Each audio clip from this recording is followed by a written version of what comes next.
Alright guys, so welcome to top 5 cheap cars under $6,000. I do want to make clear that this is specifically around the South California area. They might be more expensive and or cheaper wherever you're at, but without further ado, let's hop straight into it. Alright, so coming in at number 5 is the Acura RSX. They usually runs between 2 and 4 grand, but honestly, if you can get a solid 3 grand, you're gonna get a clean one, no doubt about it. Now you got a 6-speed compared to Honda's old 5 speeds. Not to mention it comes with a higher displacement motor. You got a K20 in it, and highly tunable, tons of aftermarket support. You're not gonna go wrong with this car. And this is the only front-wheel drive car I'm gonna have on this list, being that I know maybe a lot of you guys are probably tail friendly like me. But anyway, you can't go wrong with it. Great first car. Alright, next up we got the E36 and the E46. Now honestly, these cars just look freaking amazing. These are some of my most favorite body styles, and I'm not even a Euro guy. You guys are probably never going to see me own a BMW, but I know plenty of people like them strictly for their looks. And I'm not talking about the M3s, I'm talking about the 325s, 328s. Anyone who tells you need horsepower to have fun or full of shit, like take these on a back road or something like that, and trust me, you're going to have a blast. I've seen these go as low as $900 for like changing the clutch or something like that. I'm no BMW guy, so I wouldn't have bought it, but I'm pretty sure some of you guys would have hopped on that deal. Can't go wrong with it.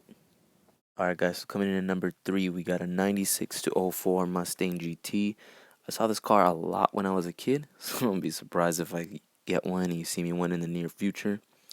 To me, 2500 gets you one with everything you need: a manual, a V8, decent paint job.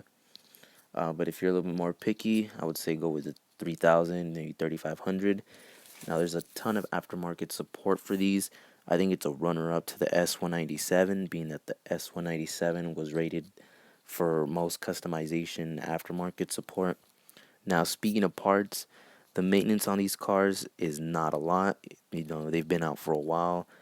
Maintenance is not going to break the bank at all. Now for $2,500, you could have one of the most iconic muscle cars. Think about that, guys. Now this next one is a bit controversial, and it's going to go to the 350Z and the G35. Controversial, why, you may ask? Because these are just going up in price, and I believe they're getting more expensive. They're becoming the new 240, but as I speak, I've seen a few of them for 4,000, maybe 3,500 with minor issues. But especially around my area, a lot of these guys are really tuning these, really building these, and just getting a hold of a lot of these. My buddy has a G8 GT, not a slow car at all, and he says he got beat by a G35. So I don't know what that guy was running, but these are becoming very popular around my area. Get them while they're cheap. The first gen ones are definitely going down in some value and getting cheap enough for people to get a hold of them. Alright, now the best for last has to be the 94 through 02 Camaro / Firebird. I saved the best for last, but first let me go over the 94 to 97. That one came with an LT1 engine. Not a lot of aftermarket support. You're going to have a harder time finding parts. But the thing is, these things are still a V8, still have pretty good power, and you can get one for as low as $1,500. That's about how I've seen, even with a manual transmission. The best bang for your buck is definitely going to be the 98 to 02. For some reason, I got a hard time finding the Firebird LS1s, though. Camaro of them, plenty of them. The T56 transmission 6-speed manual can take a lot of abuse, even if you mod your LS1 a lot to the max. You know, I've seen people run stock transmission with an LS1 turbo. Best bang for your buck, definitely. GM definitely was dominating when they came out with this engine. I've seen, you know, maybe for a good LS1 with the Camaro was probably going to be about 3 grand. 5,000 if it's really, really clean, especially with a manual transmission.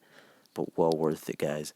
You're definitely going to be beating quite a few things, quite a few cars running, even new cars stock. You know, bone stock, you can still put up a good race.